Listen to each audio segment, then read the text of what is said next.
All right, folks, all right. Game number 8 coming up. I'll tell you, this was a doozy, folks. A lot to try to remember. I was tossing and turning, trying to figure it out. I'm going to present it to you as best I can. All right.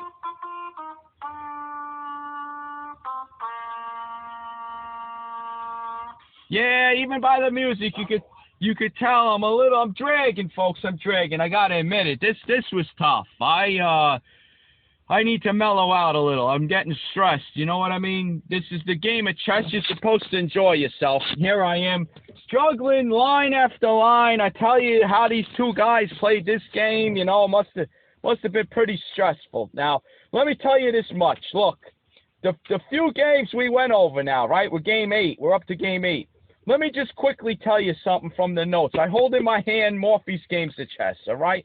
This is what we're referring to in this series. And I'll tell you, we got game 1 right at the end. They got a little note here. Time for game 1 was 1 hour. And the time that Thompson and Morphy played that game, it took 1 hour. Okay, game 2, Morphy-Thompson took 2 3/4 hours, right? Game 3, Thompson-Morphy took 2 hours, 2.5 hours, excuse me. All right, now game 4, Meek versus Morphy, 1 hour. 1 hour, that was a quick one, right? Okay, game number 5, right? Morphy versus Meek. Now, well, let's look that one up. 1 3/4 hours. Game 6, okay, we got 1.5 hours. And then, let's see, the first game now with Lichtenhein. Get a load of this, folks. 45 minutes. 45 minutes, that's right. All right, so now we hit on game 8. Oh, boy, look at this, folks. I get to the end of the notes here. It says 3 hours. 3 hours to play this one. All right, and you're going to know why after we go over it. I'll tell you, folks, this one was more complicated. Lots of different things that coulda, woulda, shoulda happened, you know. All right, so let's get into it. Enough of me blabbing. All right, here we go. Morphy's got the white pieces. He launches the e-pawn. No surprise. Here comes Lichtenhein with e5. All right. The knight attacks the e5 pawn. Right. And normally we've seen even though we only gone over 7 games, we see this often. Right. Best move, knight c6, defending that e-pawn, developing a piece. All right, but what does Lichtenhein throw at Morphy now? Huh? Look at this one. Sometimes the best defense is a good offense. Look at this. Knight f6 attacking the e4 pawn, right? Oh, boy. Now, let me show you a quick trap. You've been studying chess just for a few months even. You've probably seen this one. Let's say I take your pawn and you take mine, right? And I bring my queen out, attacking your knight. And you go, oh, boy, let me get back. You know, you bring it back to f6. Oh, boy. Look at this, folks. Didn't I tell you in the other games? Watch the tactics flying when the king pawns come off in king pawn games. Look at this, knight c6, impossible move, right? How could the knight go there? Well, it's check, folks. It's check. You got to be alert. The knight moves, uncovering the queen's attack down the e-file, right? The king file. Look at this. And now the knight at the same time attacks the black queen. You're going to lose the queen. Look, even if you block whatever you try to do, no hope, right? So white gets the black queen and for a knight, you know, not a bad trade at all. White's in the driver's seat. Forget it. Black, you might as well resign, okay? Game over. All right. That's a little opening trap. Those are now it's not forced, folks, but, you know, that's something to be alert. Little cute tactics along the way. Here we go. Normally you see d6 hitting the knight back, okay? And then you can take. And whether if his queen comes up, then your queen blocks. If the queens don't come out, you know, this is very popular. You just push the d-pawn. That's where the d-pawn wants to be. You know, you expand. You don't play, you know, you don't want to lock in like this. Look, you don't want to chase the knight first. And then, the knight goes by. Look at it. It's like a mirror. But basically what you're doing is you're blocking in your own king bishop, right? So usually you see d4 here for white. d4, you keep it open for the king bishop, and you also getting ready to bring out your queen bishop on the dark squares, right? All right, and there you go. Look at this. Then you see black play d5. And then you got to pretty much, you know, pretty good game for black, being it's pretty much equal, you know. White doesn't get much of an advantage here, I don't think. But hey, who am I, right? I'm not the opening expert. You could look at that. You'll see plenty of games. I think this is the Petrov's defense, okay? It's also called the Russian defense to the king pawn. I've heard it called the Russian defense. And it's come back in vogue recently, I think. You know, I've seen more and more of it. So, you know, it's pretty solid defense for black. Okay, so anyway, let's not even get into this, right? Let's get into the man of the hour. Let's get into our hero, Morphy, right? So, Lichtenhein throws the knight out, okay? Does Morphy take the pawn? No. He wasn't one to just start grabbing pawns. As we said in this series, usually he's the one offering the pawns. And what does he do, folks? He develops a piece, of course, that king bishop, baby. Bishop to c4, aiming at the black king side. We've seen it before, right? All right, now, what you're saying, wait a minute, wait. Lichtenhein, sure enough, grabs the pawn. You're probably wondering, oh, he just hung, Morphy hung the pawn. What's he doing? Very important center pawn, but look at this now. Look at what Morphy does now. Another piece, folks. Knight to c3. He's got 3 minor pieces out, right? Look at this. He's threatening to take the knight. Now, common move, right? You take the knight. You trade those knights, and look at this. White takes back with the D pawn. You're opening up that D file for the queen, right? And you're also getting ready for the queen bishop to come out on the dark squares. All right? So you're getting a lead. You're getting a jump. Is another form of gambit. This is called the Bowden-Konzersky gambit. If I pronounced that right, who knows? But I probably butchered it. But look, you know, we're going to come to this crossroads later down the road because Lichtenhein doesn't take the knight. Okay? He doesn't take the knight like this. I mean, this is playing right into Morphy, right? This is what Morphy wants. He wants to get the jump on Lichtenhein. All right, but look, now, what do you usually see here? Okay, black's e-pawn's hanging, right? So you usually see this move, believe it or not. You know, it's pretty funny because here is another pawn move, right? You're defending the e-pawn with another pawn move, plus you're opening up this diagonal. You're only making it better for the scope of this guy. You know, look at him on the light squares. All right, so anyway, that's the move, and the move for white is castles. Again, development, folks. Every move counts. Every tempo, we're stacking them up. Now, look, if you didn't notice now, watch this. Look, let's just throw in a dumb move, okay, to show the actual threat. Look at this. You got a knight sack already. If black doesn't play correctly, knight sack. Look at this. What is he? Lost his mind? No, look, because you got the queen check over here. And then if you try to block, I mean, first of all, look, you're not going to, this is your only square to move to for the king, right? But you're not going to do that. Look, the bishop jumps right into the game. That's why you take with that D-pawn, baby. You're letting your pieces, your soldiers, preparing them to come out in the battle. And look at this, it pays off. Look at this, you skewer the king, right? Where's he going to go? One square, only one square on the board. Lo and behold, you lose the queen. Look at that. So early in the game, and you forget it, you lost. All right? Just call it quits, tip the king over, go back to bed, get some rest. Maybe the next round you do a little better, right? You don't want to fall into this. Now, look, queen check. All right, that's if the king comes up. But again, here you go, block, right? But lo and behold, the pawn, folks, the e-pawn falls, and you're skewering, not skewering, you're double attack, you're forking, that's the word. Look, the king got to, you block them, whatever, however you want to do it. Let's block with the queen, right? Here you go. You win the rook. You see that? You win the rook. Very common. You know, you got to watch. That's a good pattern to remember. Queen check. If he blocks, and if you could take on e5, you fork the king on e8 and that rook. See that? Because g6, when he plays g6, he opens that diagonal. Bam! Now it's over, folks. Forget it. He blocks, boom. All right, so here's another way to lose the game if you block, right? All right, so that's the threat. Of course, a6, I just had to throw that in to show you, right? So what you see is usually, I mean, a couple of games, in this book, Morphy's Games of Chess, there's only a handful of these Boden-Kozersky gambits, okay? So I think this was the defense recommended. The queen goes to e7. Now, obviously, look, okay, if you take, you don't want to take back with the queen because now you got the rook pin of the queen to the king, and black loses the queen, right? We've seen that one before, right? But here we go. You take with the pawn, all right? Here comes the queen check, mistake, because now you can play g6. And look, that's why the queen is here, baby. All right? So there you go. And look, there's nothing now because queen takes mate, right? All right. So if this would be a mistake, White just hung the queen, lost the queen, right?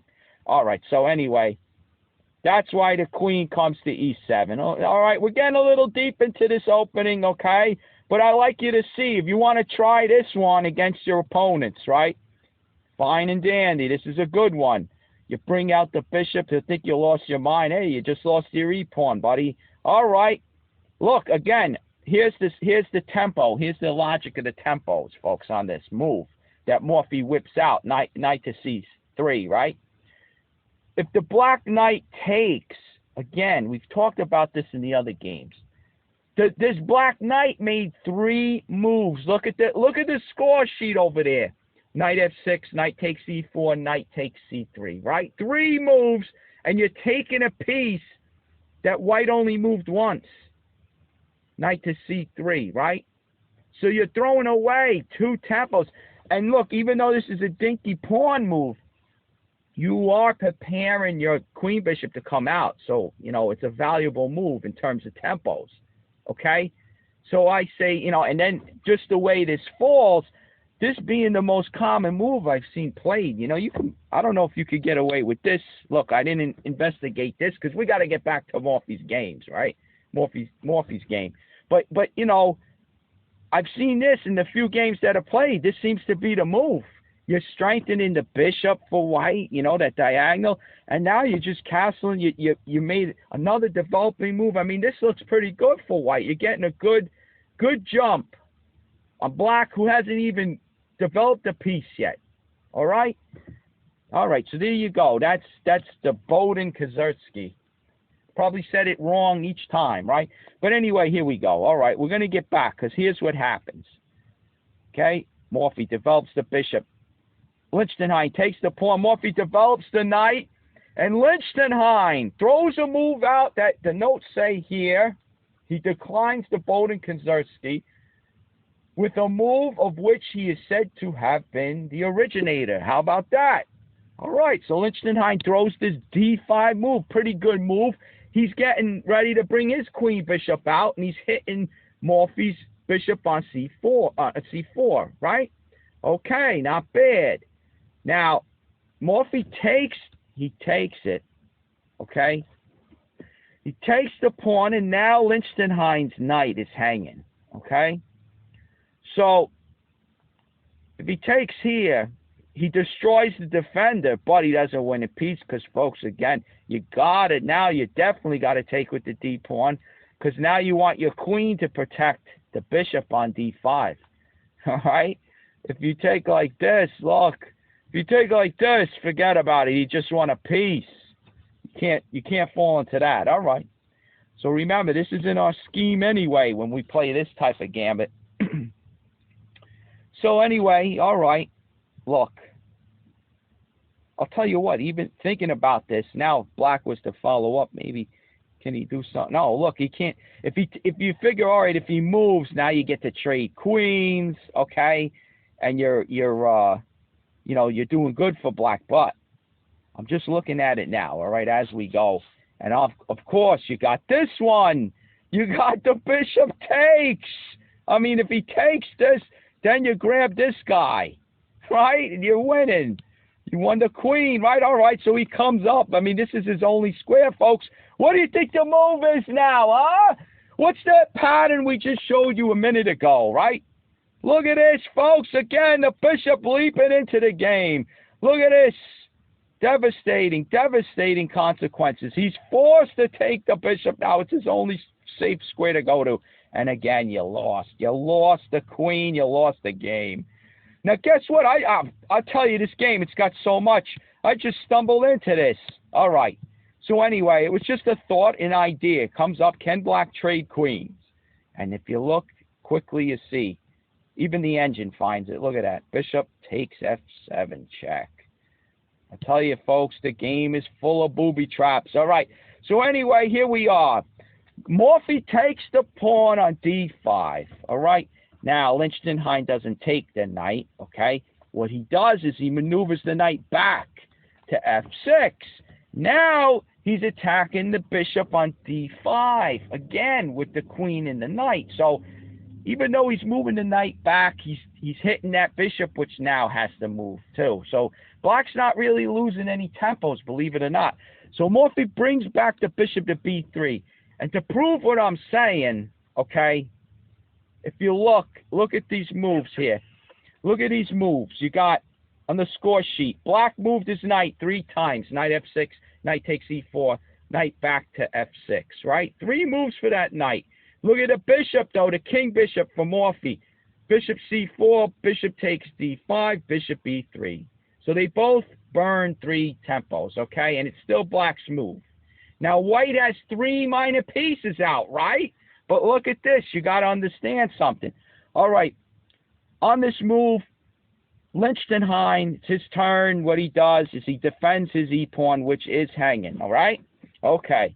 So there you go. He develops a piece, bishop to d6. Good move. He's getting ready to castle, okay? So now, look, they both made 6 moves. We're talking tempos, folks, right? They both made 6 moves. Now, it looks like Morphy's got 3 minor pieces to only Lichtenhein's 2, right? But remember, Morphy's move right now, he pushes the D pawn to D3, right? He's got to get out the queen bishop. So he had to make a pawn move. Look at Lichtenhein. His queen bishop's ready to leap out. Just for argument's sake, let's say he brings it here, and look at what we got after 7 moves. You got 3 minor pieces to 3 minor pieces, see? Lichtenhein is not behind in development. He's not behind in tempos, okay? Even though it may appear like it for a moment. Okay, so anyway, I just figured this is Morphy. Look, we're talking Morphy. If you haven't watched the other games, he was the master of the tempos, okay? This is how he got the jump on all his opponents back in the day. I mean, this game took place October 23rd, 1857, okay? Sure, chess has developed, it evolved much more, right? But we got to always respect those that came before us, folks. And Morphy figured out this. This is what made him be able to wipe the floor with practically everybody in his time, you know, in his day, at the time. He understood tempos. He understood strong developing moves, sensible development, you know. Get your pieces out, castle quickly, and go to war. All right, so anyway, here we go. So now, bishop to d6 again. Okay, Morphy. d3. There you go. Getting ready to bring out the queen bishop. Okay, so now we got Lichtenhein. Castles. He knows the deal. He knows the deal. He's getting his king tucked in the corner to safety, right? All right, so now we got Morphy with a move, h3, right? Okay, let's just say, right? Let's say he's fearing this pin. He doesn't want this pin, right? Okay. All right, let's get into this now. Lichtenhein follows up with h6. I guess he's figuring this too, right? He wants to stop the bishop from pinning that knight to the queen, right? But get a load of this. The old masters, folks, in the book they put right here. Not much notes, you know, to these old games, okay? They give you 300 of them, but the notes are very, very subtle here and there, little key notes. You got to sometimes unravel them to understand, okay? Here's an example. H3 for Morphy, no problem, nothing, no notes, nothing. H6 for Lichtenhein, question mark,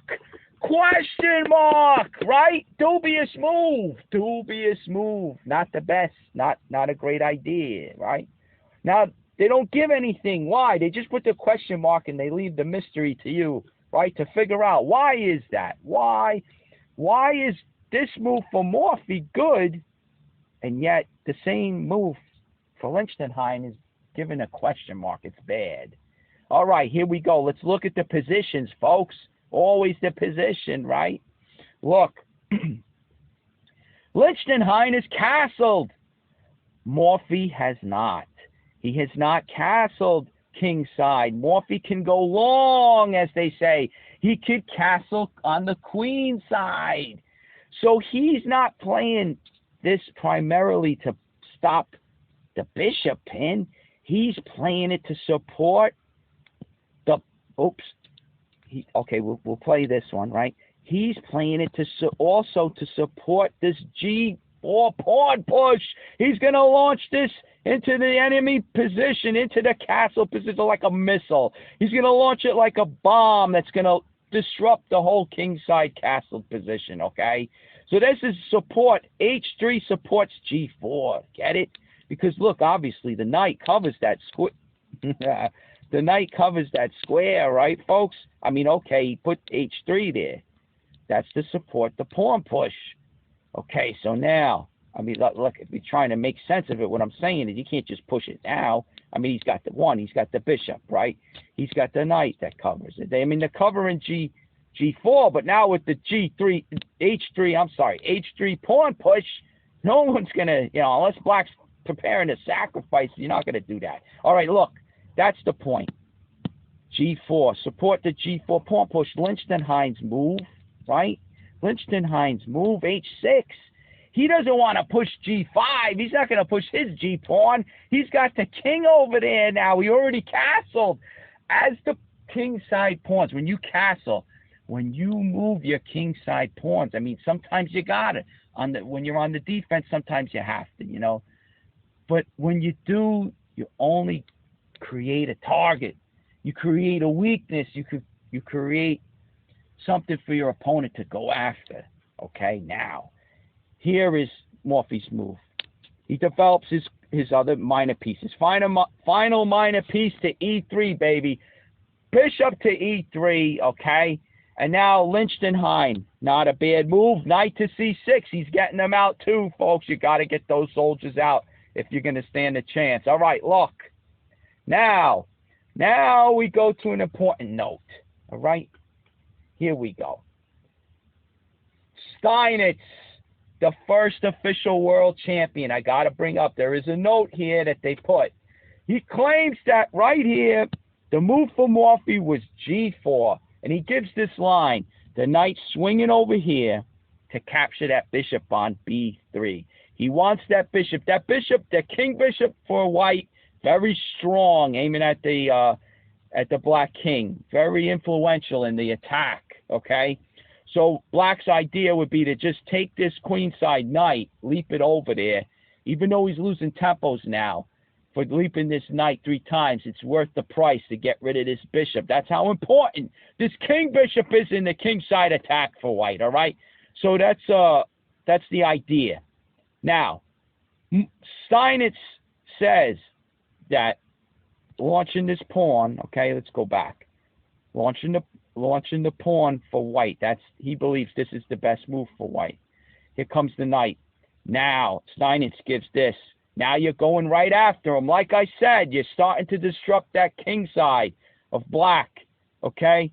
Now, look, if the knight, here you go. This is what we're saying. Look, if the knight moves, for instance, this pawn on G5 is attacking the knight and is attacking H6. I can't even get it out, folks. All right, look, the knight drops back. You open the G file, right? Okay, if he takes, look, you're getting this rook right in the attack. The big guns, folks. Down the G file. The G file's open. This is what white wants. You understand? You're ripping open it. You're ripping open the G file. Okay, now look, if Black takes, okay, this is what Steinitz gives. He takes, and then he says to take with the knight, okay? So, I mean, at this point, you're opening the G file. White's, okay, Black still has his G form, but the main goal for white is to open the G file for himself. And then he could swing. Okay, he takes, if he takes here, you take back. And basically, Steinitz says that, white has a strong attack. Okay?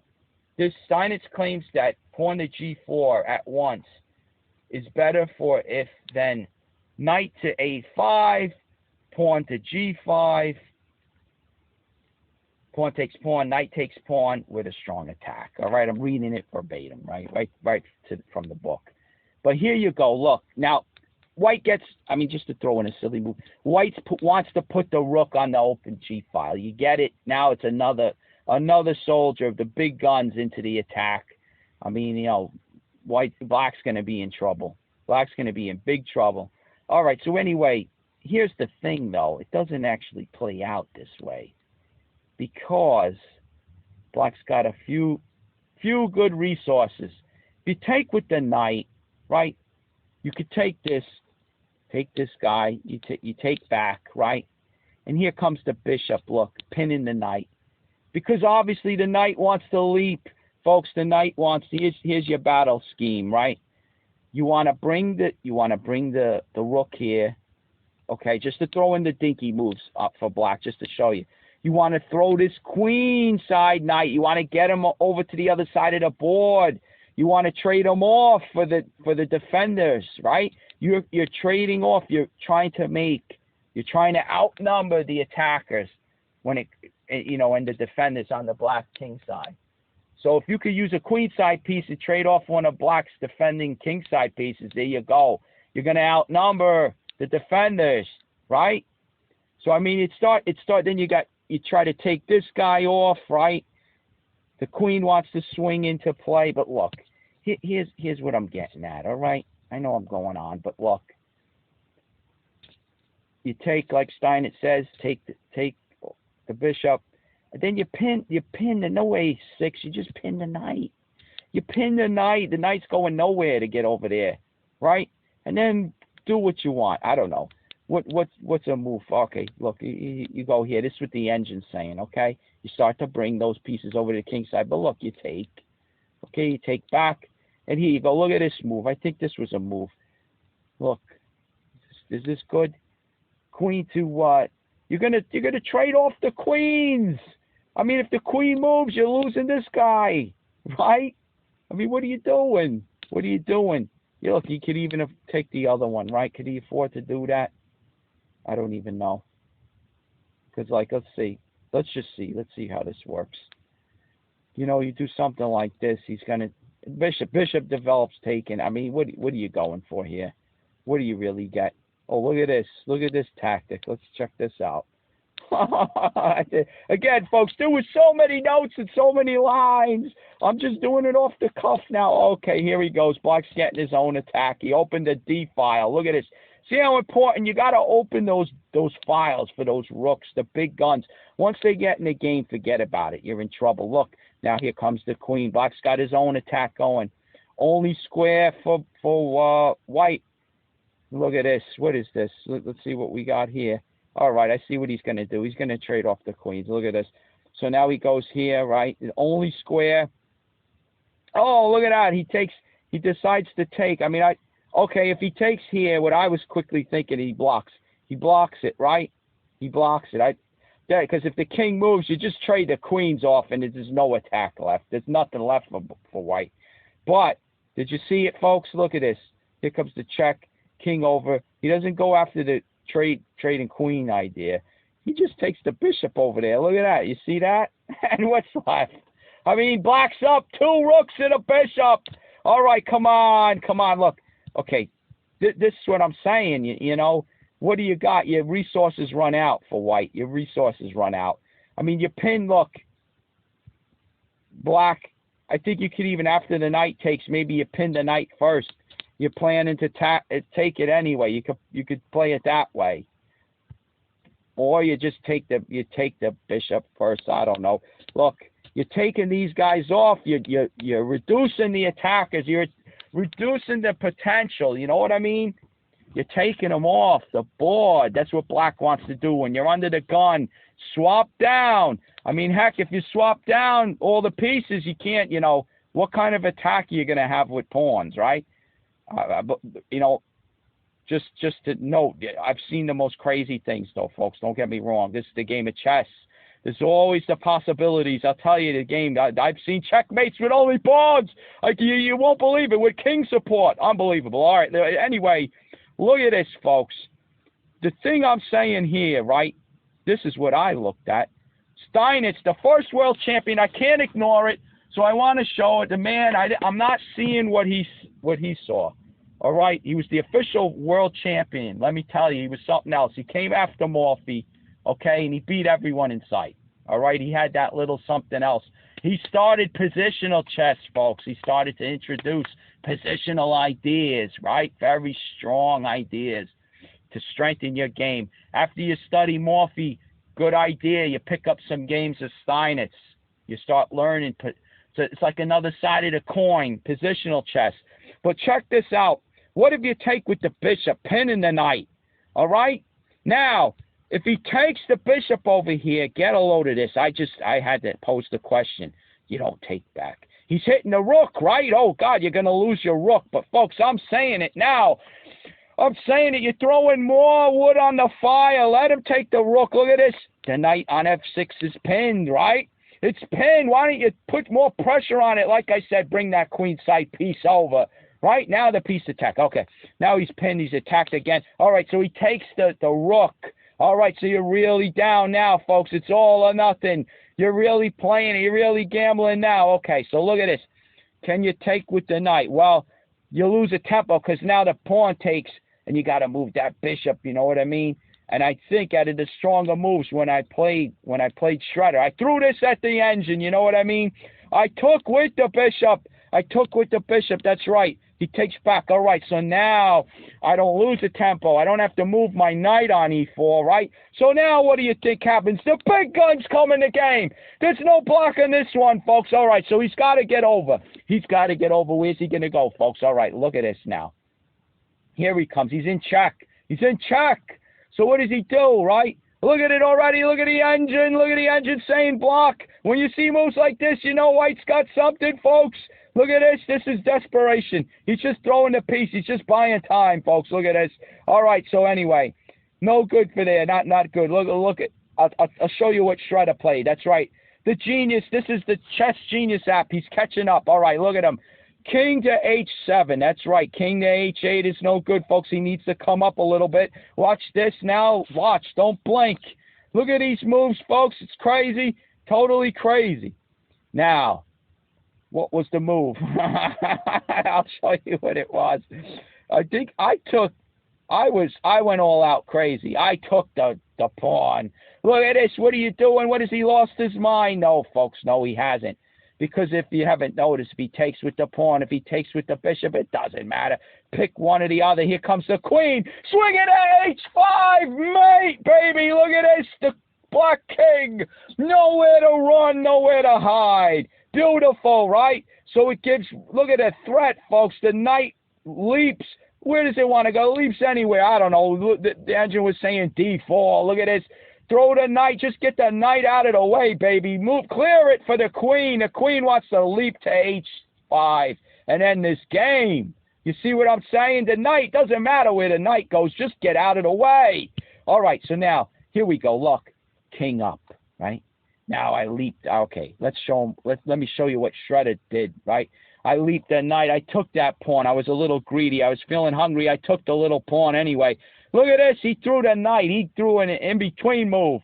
Very important move. Now, you could fall into it, folks. First, I did the mistake. Look at this. Now he gets the bishop check. You see that? He gets the bishop check. Very important. Now he takes there, and the only square that White actually, I mean, you don't want to lose your rook. This is your bread and butter, keeping that king trapped on the H file. So if you move here, now what? What do we do now? Do you take, look, you take here. Now your king is blocking the queen from leaping h5, right? Oh no, you can't play like this. All right. See how subtle the tactical resources, folks. That's why every move counts. You got to look at them all. And now on this check, you don't go. Look, if you go up, I think if you go up, What does he do here? He takes. Let's see if this does anything. Wait, he takes. Okay, again, you're blocking, you're blocking, you're blocking. What am I talking about? Okay, once you block that queen, leap in h5. All right, I'm clouding my judgment already. Look at this. Here's what I wanted to show you. The move, right? The move of the hour. Here it is. King to d2. King to d2. Just stay out of the way of that queen. The queen. Look, you're not going after the knight. Who cares about that steed, right? He's only worth 3 measly pawns. We want the king's. We want the king's head, right? Look at the queen leaping to h5's coming next. What's he going to do, folks? All right, look at this. Oh, he's got a check. Big deal. All right, now we chop off the knight. We can just get out of the way. Well, what's he going to do now, folks? What has he got? Look at the engine, folks. -11, right? Oh, look, mate in 9. Mate in 9, huh? What's he going to do? This is his best move. What's this doing, huh? What's he going to? He's going to block, folks. He's going to block. If I come over here, he's going to try to swing it back, right? So you don't want to jump the gun. You know what I mean? All right, so here we go. Still, white's still winning, but let's be serious. Let's play the strongest move. What's that? All right, the king's having some fun. He's chopping those minor pieces off the board. He's having a little fun, right? He's swinging his axe. He's swinging his sword, whatever he's holding. He's taking a few heads before the game ends. Now what? Now what do you do, genius? All right, here he comes. Look at this. The king. That's why he came to h7, folks. It's deep in the line, but look, if he was on h8, he'd have no option now. He comes up to defend himself. The queen obviously can't leap. The king takes out that queen. All right, so what do you do? Look at this. We still got the cavalry, folks. We still got the cavalry. All right, here we go. We got to utilize them. Look at this. Now we got the knight swinging at g3, supporting the queen. h5 check, right? Dangerous stuff. Look at the best move. Best move now for black. What is it? His saving grace. Look at this. Queen takes d3. How do you think of that move? What do you think's going to happen now, folks? You don't want to do this. You don't want to make the wrong move. Look at this now. He swings the rook.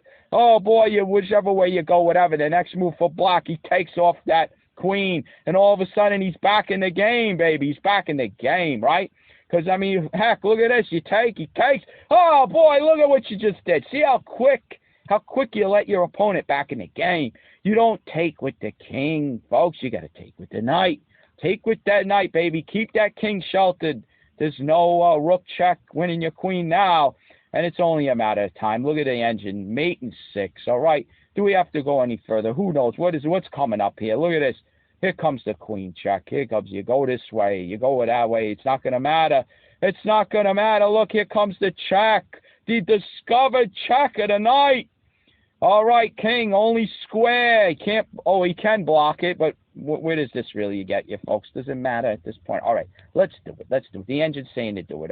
Okay, here we go. We're feasting on the black pieces. I mean, heck, black's just throwing them end prize, right? He's just throwing them in there. All right, here we go. Look at this. Look at this. Now you get the check. Here you go. You get the check. The king, only square right there, right? Look at this. I know what's coming now. Beautiful. Beautiful night, folks. Look at the poetry emotion, folks. The poetry. The coordination of the queen and knight, right? Beautiful. King over. What do we got left? All right. Okay, here it is. Beautiful, huh? How it unfolds, huh? Just the folks, tempos, right? Just one tempo. If black just had one tempo at that point, it would be all he needed. I'll tell you, to protect himself. These sacrifices wouldn't be possible. You know what I mean? So there you go. This is the Morphy. Hello? Wake up. Hello, are you awake? This is the Morphy style. This is the Morphy style we're talking about. All right? What's that wrestling term? No holds barred. No holds barred. Look at these moves, folks. Just to reiterate, look at this insanity, right? Insanity, it appears. Look, knight takes e5. Insanity. What's going on? What I don't understand. What's he doing to me? Look at his king up. The check king slashing out the knight. The bishop, what the heck is this? All right, he slashes him out. Look at these desperation moves, king up. There's no other move but the king to defend himself. Knight over. Look at this queen sacrifice. Where's that going? Nowhere. Look at this knight, rook over, the queen swinging in. Look at the beauty, the poetry, emotion, folks. Here, there's another one. Give me that one. I'll gobble them up. Look at this. There they go. King over. Now the real beauty. Look at this, the combination of the pieces. Oh, boy. That's a tactical master at play right there, folks. That's what you want. This is what you're going for. You understand? This is all from Steinitz's line, but he gave the knight taken, you know?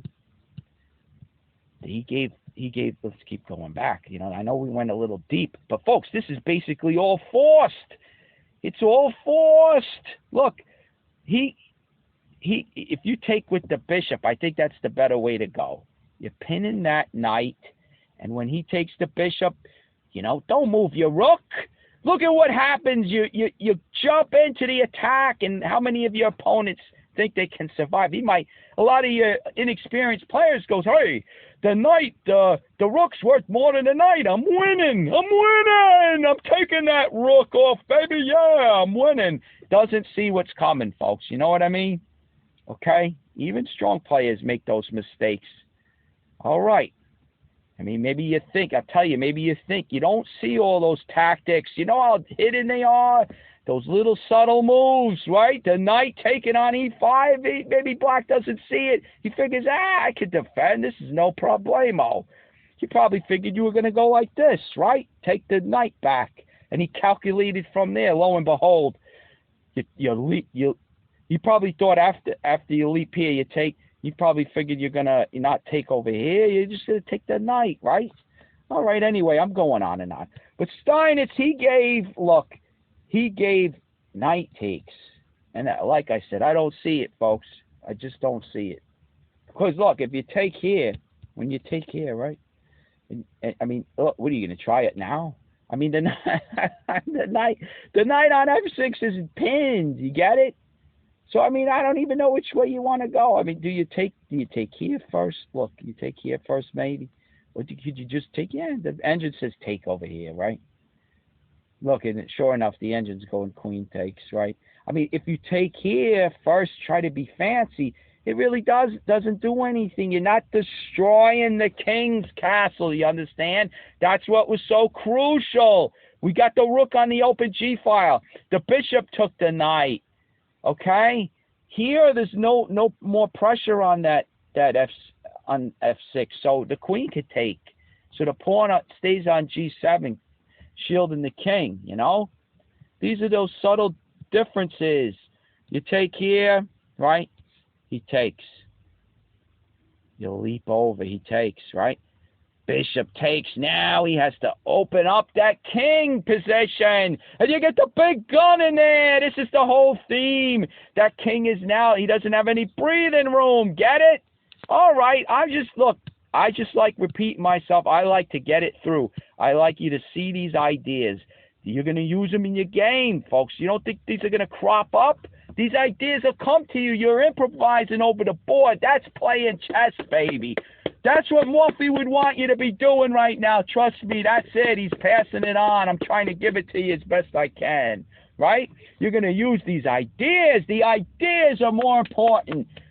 The patterns, the ideas, you put them together and you got your chess game. You got your creativity. You got your artistry, right? All right.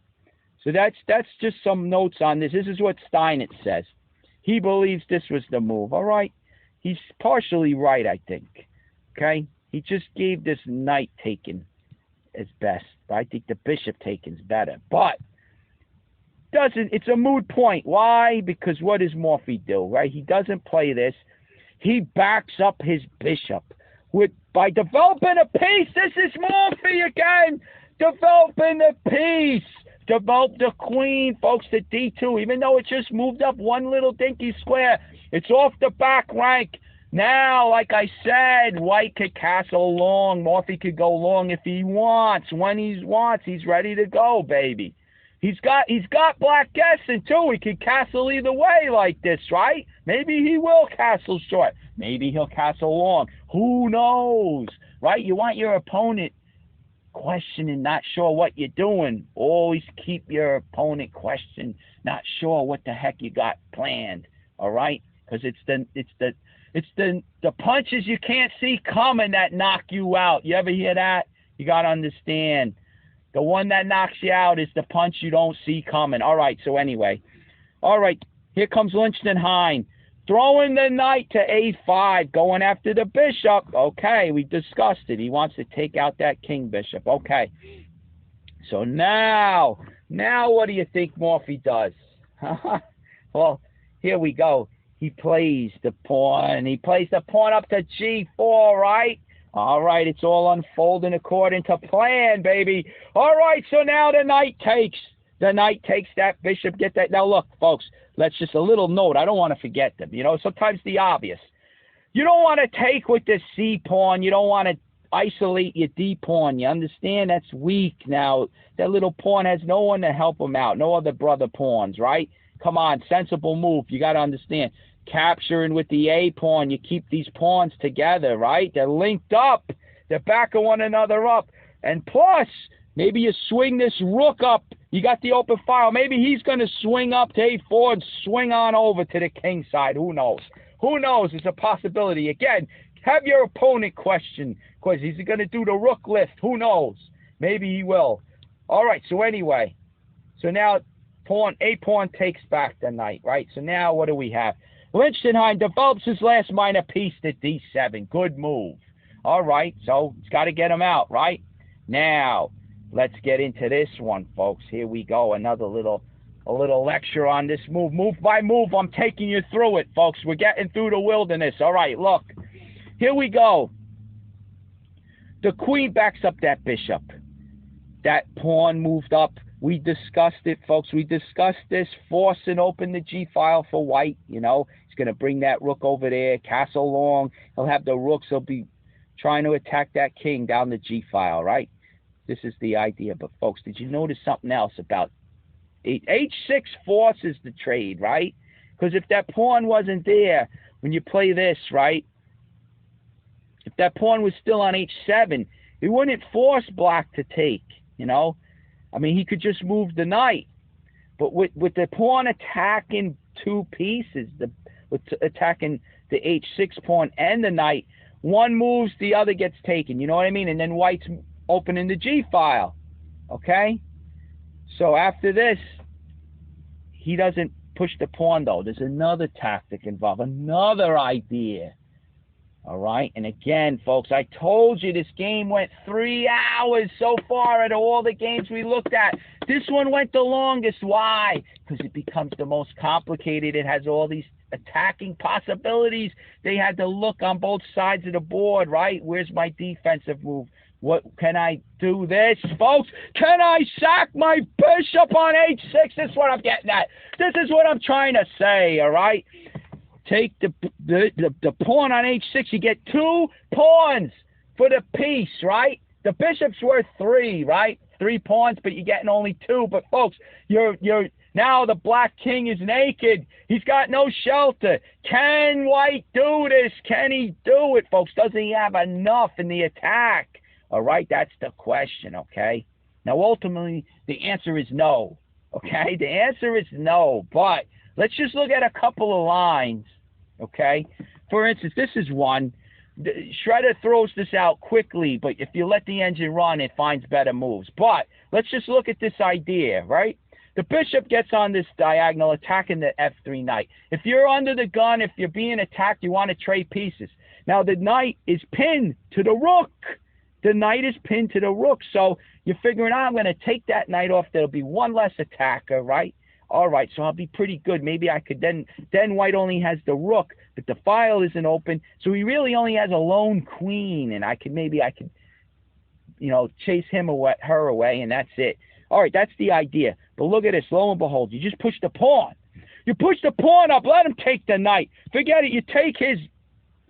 let him take your knight on f3, and you take his knight on f6. Now you're threatening mate, queen at g7, mate. He's got no way to stop it. What is he going to do, take over here? Come on, game over, right? Who cares if your rook is hanging? You're going to get mate next, right? Okay. The only way to stop mate is to take the pawn. All right. So now, look, we get the queen, right? All right. If he wants to get greedy, all right, he takes. I mean, not greedy, but if he at least figures I'm getting the rook for it, he's giving up the queen, but he's getting that rook. All right. Look, let's just move here, right? I mean, the engine says E2. Who cares? Either one. King D2, King E2. At this point, it doesn't really matter. Now, look, no matter what, if he wants to save his bishop, for instance, where's he going to go? Over here, the only square, really? I mean, you bring your rook. It's all over, folks. It's all over. The rook's coming to the open G file, and it's all over, right? Just to show you, okay? He's got one move left. Boom. It's mate, okay? There you go. For beginners, you're learning it. Okay, look. So now, there's nothing left. There's just nothing left. I don't know, what did the engine say this, right? He's making room for the king. I mean, come on. Look, here's a good idea. Here's a good one to learn. You don't bring the look. You try. Let's see. I mean, heck, can we just bring the rook over? Where he goes to F8, right? All right. They want you to trap him. They want you to trap him. Queen to H6. You see. Now he's got to make an escape square because the rook's coming next and it's mate. Okay, so he makes an escape square. Now we check him. All right, now he doesn't have the F7 shelter at all. So he moves over. Look at this. We take with check. Okay, now he moves over again. What do? We check again. I mean, come on, this is crazy. He comes over. Here comes the rook. Coming to G8. It's gonna be mate. What's he gonna do? All right, he throws in a spiteful check. Really nasty. Look at what he does. You just move over. What's he do? Oh, he blocks. Okay, so then you go up. You see the king can't move anywhere, folks. He's got nothing. Here, A5. That's all he's got. The engine, that's all it can figure out. Look at that. See, there's another nice little mating pattern, okay? There you go. All right. I don't want to leave any stone unturned. You know what I'm saying?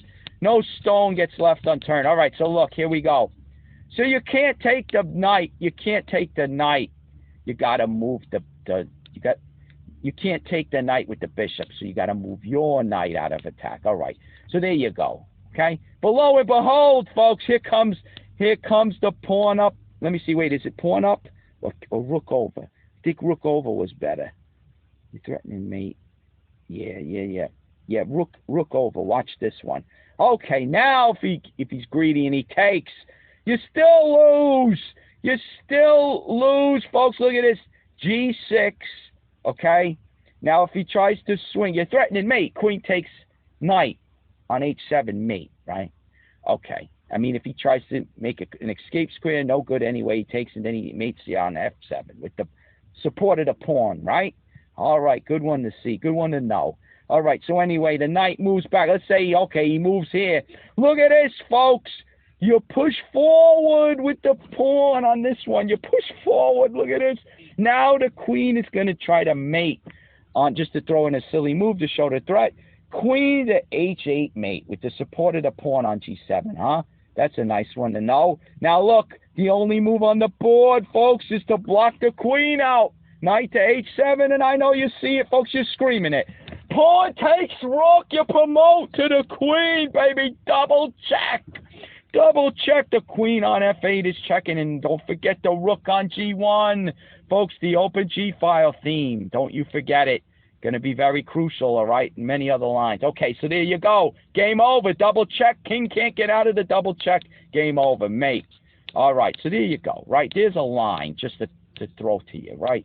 To show you that there are some good attacking resources here, but Black's got better. Black's got better moves, all right? Here's the crucial one, right? Rook to E8. Okay, now you're threatening to just bring your dark square bishop to F8 and chase that white queen out of there, right? Like whatever you do, you're chasing him out. You're chasing him out. Here the engine says, I don't know, queen to E3. All right, retreat, right? Retreat the troops. And Black's good to go, okay? He hangs in there. Don't forget, you sacked your bishop for 2 pawns, all right? And all that Black saves himself. He beats back your attack, and then he's up, he's up material. Okay, so anyway, that's the idea, right? He's moving the rook over to be able to swing his bishop back, chase your queen out of the way. But look at this, you push the pawn now, right?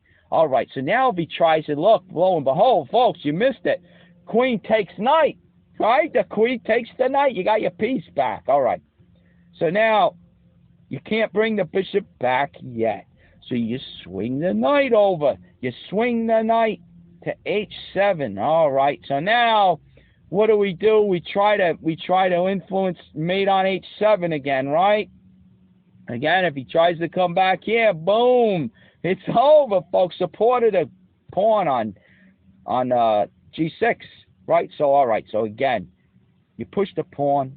All right. Now, key thing to notice here, though, folks. There's no rook on g1. We're talking tempos. Remember, every tempo counts. That's what it's all about here. That one move. If White had a choice to throw one extra move in, he'd want that rook on that G file. That's giving him all the tactics against that king. Opposing the enemy king. Because what happens here is he takes, right? If he takes, queen takes check. King over, right? Now, you got a number of things. But let's say you want to mate on g7, right? All right, look, here comes. First of all, he could force. What are you going to do now? I mean, what are you forced to trade off the rook and the queen? That's what the engine says is best now. Because if you move, if you're dumb enough to move, now what? Look at what you've done. Look, you lost 2 rooks, right? That's no good, folks. You got nothing left. You're running out of resources, right? So, the rook, after this check, king over, okay? The rook moves no good, okay? And, I mean, all right. They give knight up, okay? Because if you haven't noticed, too, another move, even if you did this, I believe you could even bring the queen here, right? There's another way to go. I think, you chase the queen away that way. But the other one is clearly better because you're trying to win 2 rooks, right? You're forcing white. Here you go. Look, when you do this move, when you throw, if black was to play this, you're forced. This is your best. And then you just trade. You got to trade off. And now where's your attack, right? You're down a minor piece for the 2 pawns, all right? And black has the bishop here, right? He's going to put it together, folks. He's got enough to win that one. He'll probably win back one of your pawns. And, then he's just up a piece eventually, for a pawn. Okay, so anyway, you check king over. So they're saying the knight. They're saying knight e4, which now it covers this square, right? And if the rook swings over, all right, my rook isn't on g1. He's not forcing a trade. But anyway, what really happens is he slowly...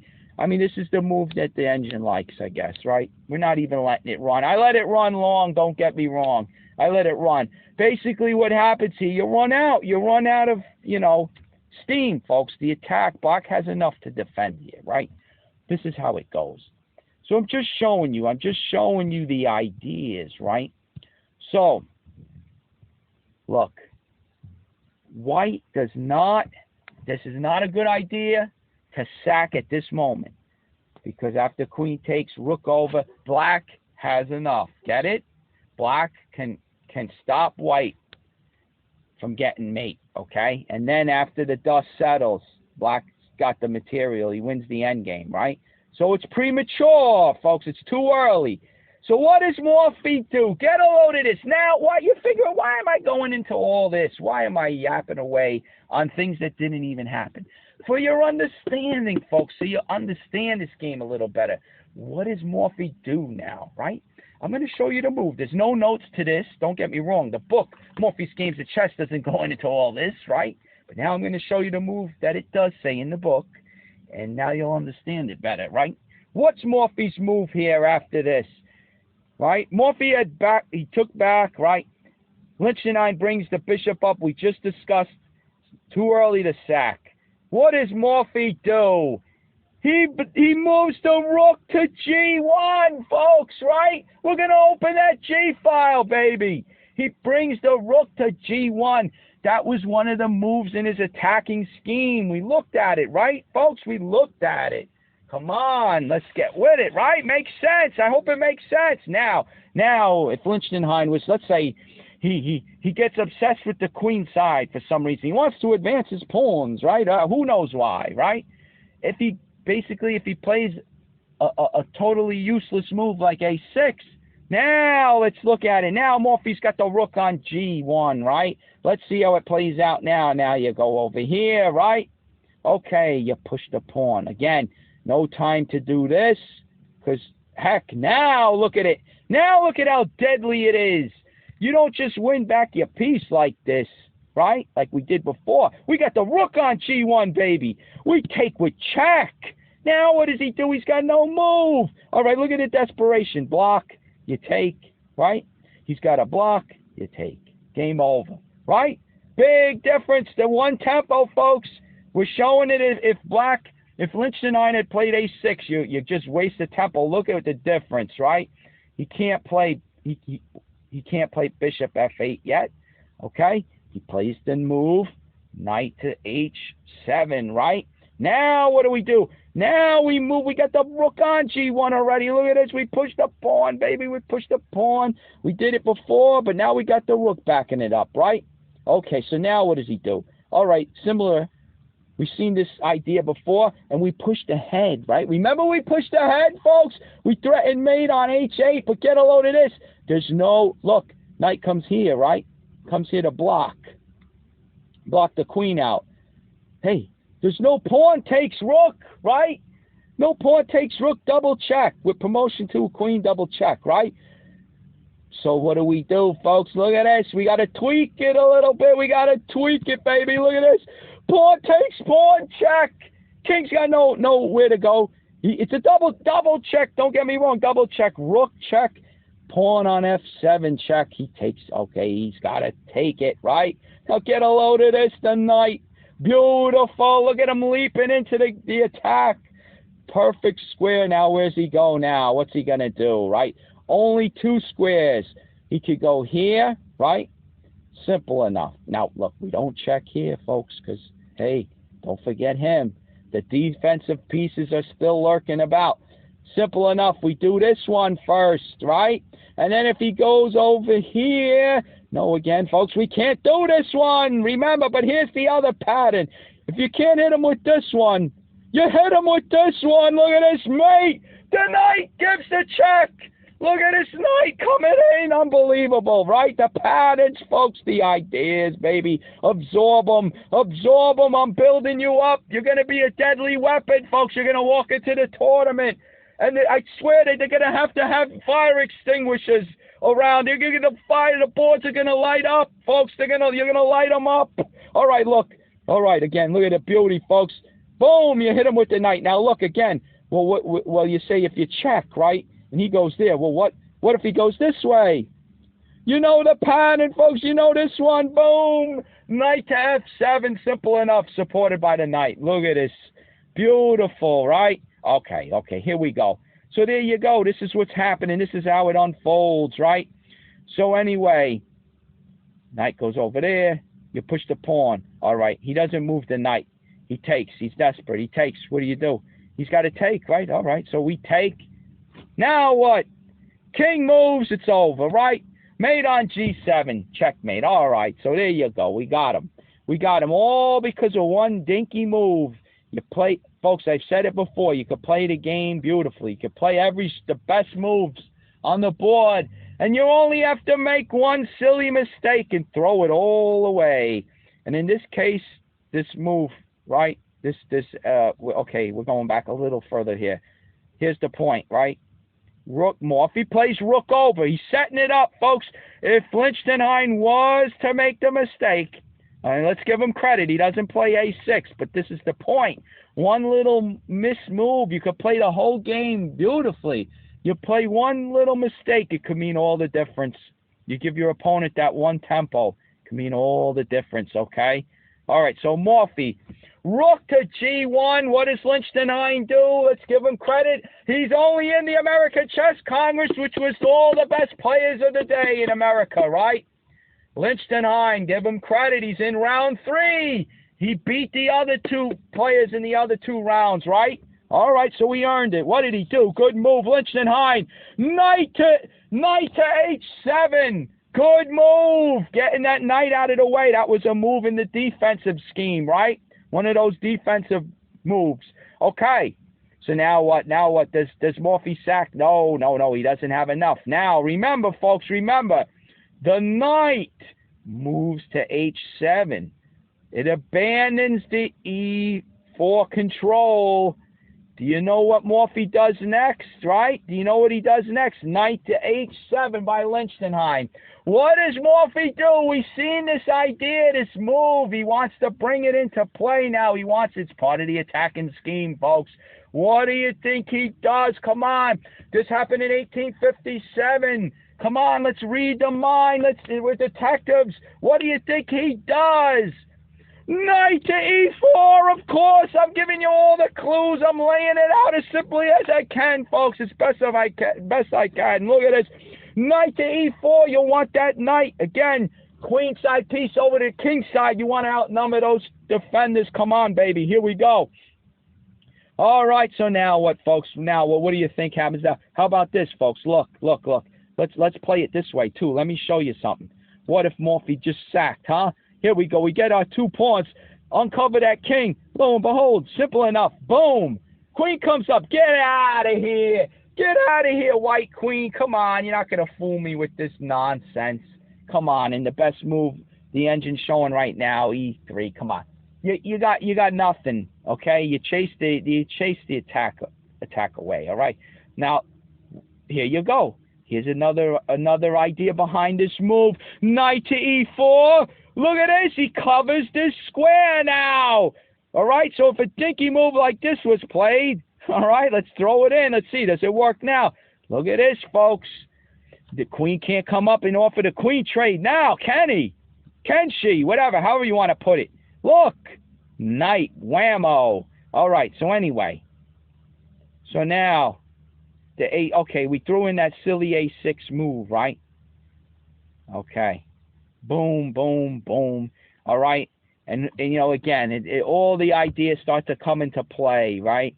We got to look at the engine. I've seen this with Shredder, too.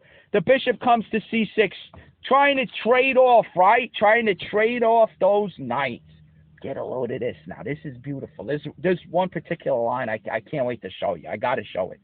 I mean, again, is this Morphy's game? No, but it's all worth knowing. These are the ideas. Maybe they're sitting over the board, right? 3 hours, again, remember. Maybe they're looking at this stuff. Look, bishop comes over, right? Now look at the ideas, folks. Here's what I'd want to do, right? Okay. What I want to do is I want to threaten queen takes knight mate, right? Okay, now if I throw that knight up, I think he could take here, right? Now I go, oh, I got mate. No, not so fast, folks. Bishops move backwards. This isn't checkers, right? So, okay. So obviously he could take this guy. Now, if I take back, well, lo and behold, here comes the queen just winning your knight on g5, right? Look at this. Look at this. What's left? What's left? Black's up 2 minor pieces. Get out of here. Come on, get out of here. Take a walk, right? Okay, that's if you bring this knight up. But what if you bring this guy up? Right? Now he takes this one. And where's the bishop coming back now? You can't do it, right? Okay, very, very good. Now, if he takes here, forget it. We take him with the other one, baby. Now, what's he going to do? Look at the engine. No hope for black. He's got to sack his queen to prevent mate, right? Not good, not good. White's up. Even though he doesn't get mate directly, it's coming down the road, folks. Come on, he's up big time. All right, he's up big league, right? All right, anyway. So now what do we got? All right, knight comes here. Here's the move. Here's the move for black. Knight to f6, right? Knight to f6 was the move thrown in. Okay, now I like this one. Get a load of this. Knight h4. Here we go. Here comes the beauty, folks. The beauty. Knight to h4. Now, what's the threat, right? You say big deal. All right, well, just to get a load too, like your knight now is being attacked. It is being black is threatening to take it. Okay, so not only are you getting it to safety, but you're bringing it into the attack, and you're bringing it onto the f5 square. You're gonna threaten mate with knight f5, and then queen to g7. See, just to show you the silliness. Look, let's throw in a silly move. There you go. You're gonna mate on g7. What could you do, right? Oh, if the knight, the only piece that could protect g7 at this point would be the knight going back. But then he gives up defensive h7. We mate with the other the knight on g5 support, right? Queen to h7 mate. All right, beautiful, right? We're getting these patterns, baby. All right, so let's say black tries to take him out. He tries to take out that knight. So when it comes here, right, there's no hope. Boom, you hit him with that. You take. Now, folks, you're uncovering. Folks, again, hello? Hello, is this mic on? Hello? You're opening the G file. You're opening the G file, baby. Look at this rook now. Again, the tactics fly. When your rook opposes the enemy king, the tactics fly. I don't even care if the file's open yet. You got to always watch those sacrifices that open up the file, you see? Remember these tactics. Look at this knight's ready to leap, folks. Okay, so what did he do? Okay, he throws in the spiteful check. He's got nothing better. King over, game over, right? Look at this. Look, this is all he's got. Queen check, another spiteful check. You take him off, you see? And now, I don't know. Look, he just moves here. There's nothing left. I mean, okay. This ain't a take. What if you just check like this, right? You check like this. I mean, what are you going to do? What are you going to do, right? You block. Oh, you block. Big deal. We'll come right in with this guy, okay? You come in with that one. You know, again, queen to g7 with knight support, huh? Who would have thought the knight on it would be sitting on e3? Huh? Who would have thought the knight would be sitting on e3? Come on, folks. It's sitting there like a canary, baby. All right, anyway, whatever that means. Okay. So now, you know, you got to remember the rook. The rook is the key player here. The check. That's a discovered check, folks. A discovered check. With the knight leaping to e6. Okay? Black doesn't have time to take it with the f pawn because the rook, baby. The rook's giving check to the king. All right. So anyway. So, okay, we go back. This was all according to coming here, right? Okay, so say the bishop doesn't go. The bishop doesn't go to d7. It doesn't help, right? Oh, I got an idea. Why not bring the rook here like before, right? Oh, my fault. Let's see what's going on. Okay, knight over. Okay, the bishop doesn't go back. It does nothing. Doesn't stop it. How about the rook going over? If the knight comes up, right? Hey, you got your saving grace, the dark square bishop, baby. Thank God, right? Chasing that queen off of g7. So now the bishop protects g7, and the knight here protects h7. The queen's got to retreat. Only square is h4, right? All right, who knows where it goes from there? It still looks a little dangerous, but white's got better, right? Black moves the rook, preparing bishop f8. So you don't swing the knight to f5, you swing the knight to g6. Holy smokes, did you see it, folks? Did you see knight to g6, baby? This is why I play chess.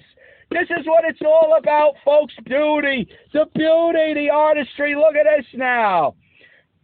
Folks, what are you going to do? What are you going to do? If you bring the bishop back, you got the knight support from g6. Queen h8 mate. Who the heck would have thought that was coming, right? Holy cow. Now, look, you bring the bishop back. It doesn't matter, mate, right? Look at this now. Well, okay, obviously. All right. Take the knight. Take this knight off. Come on. Folks, did you see it? Queen takes, right? We got no help from the rook on g1. It's not an open file, but lo and behold, look at this, folks. Look at this. If the king moves here, it's all over. We've seen it before. Do you see the pattern, folks? Mate, you seen it? It's showing up again, folks. It cropped up again. I'm telling you, don't think it's going to crop up in your games. Come on, folks. Come on. Take the pawn. If he goes there, it's mate with the knight. Beauty. Mate with the knight. How about this one, right, folks? How about this one? If he goes over here to f7, do you know the move? Do you know the move? Of course you do. We've seen it before, baby. Queen to f7, mate. And it's all over. Holy smokes, did you see it? I'll tell you the game of chess, huh? Beautiful stuff. Now, woo-wee, what a line, huh? What a day. All right, look. Here we go. So this is the idea. Lichtenhein, knight to h7. Morphy, queen, queen. Knight to e4. Ooh, baby, I tell you, you know what it is, folks? I'm getting dehydrated. I need to get a drink. That's right. I gotta take a break because this is a lot to get to. We're only halfway. You know, we're only halfway. We're gonna now we're gonna understand the positions that are coming up a little better, and this is gonna lead us to understanding this game that Morphy, the way it proceeds from here. You know what Morphy pulls out. All right. So anyway, we'll leave it at this, right? Let's just regroup, just so you could see the actual moves in motion, right? Because I know there was a lot of in-between lectures, right? Okay, let's go from this point, okay, before we leave it off. All right, Morphy develops the bishop, right? Lichtenhein the knight. Morphy backs up that bishop. Okay, here comes Lichtenhein, going to take that bishop on b3. That's what he's going after. Morphy with g4, pawn push, baby. Support from the h3 pawn. All right, knight takes bishop, pawn takes. Lo and behold, gee, what do? Do I sack? No, I analyzed it. It's not good enough yet. Here comes after Lichtenhein's bishop. Okay, here comes the rook to g1. All right, Lichtenhein plays a good defensive move, but it allows Morphy to bring another piece into the attack, right? Knight to e4, and that's where we'll leave it off, right? I'll give you Black's next move, okay? I'll get into this one because it's part of this little. It goes good with this. All right, Lichtenhein moves the king off the open the G file, which will soon open, right? That's the whole fear. All right, he's getting off that G file, folks. All the tactics. You don't think he saw all this? All right. So now, good move. Even if he just didn't see it, he just does it by instinct, folks. When your opponent puts the rook opposite your king, you got to look out. It's a good idea, even if you can't calculate it all. It's a good idea to get that king off that enemy rook file, right? Okay. So now, here we go. What does Morphy do now? Does he sack? Does he have enough to sack, right? Well, once again, no, folks. No, he doesn't. I mean, what I saw, the engine saying queen to e7, right? But look at this. You got stuff. Now you simply put it together, right? It makes sense. Now that the king's off that file, you could bring your rook to the G file. Now you got your rook opposing the enemy rook. Not bad. Open that file. I'll trade them off. I'll remove the attackers, right? Get the pieces, get the power off the board. It's a logical move, right? So now, you know, you can try everything you tried before. It's not going to really work. Look, not only that, with the rook moving off of f8, that dark square bishop's coming in, folks. It's coming in now. The best move, right? Okay, you move up the pawn. Okay, so now one or two things. I mean, the rook could swing up here, right? I mean, Black's got a lot of options, and that's what makes the attack hard, because you don't know which way Black's gonna go, right? Black could bring this guy back, chase the queen away. He could even bring in this one maybe to defend the G6 square. I think he's doing fine, okay? Even on something like, on something like this, right? On something like this, which would be this would be White's idea. Right now, the knight can't take because it's pinned. You know what? White wouldn't even be threatening queen takes knight, mate, because you got the dark square bishop here. I mean, heck, you could even, can you just I mean, he's going after the rook, so he's trying to win the exchange, right? So, all right, so that's why the engine's taking care of killing two birds with one stone. I mean, he's basically getting the rook out of danger, and he's backing up that knight again. I mean, but heck, you know, he could swing. He could swing the bishop, the light square bishop on f5 could come to g6. All right.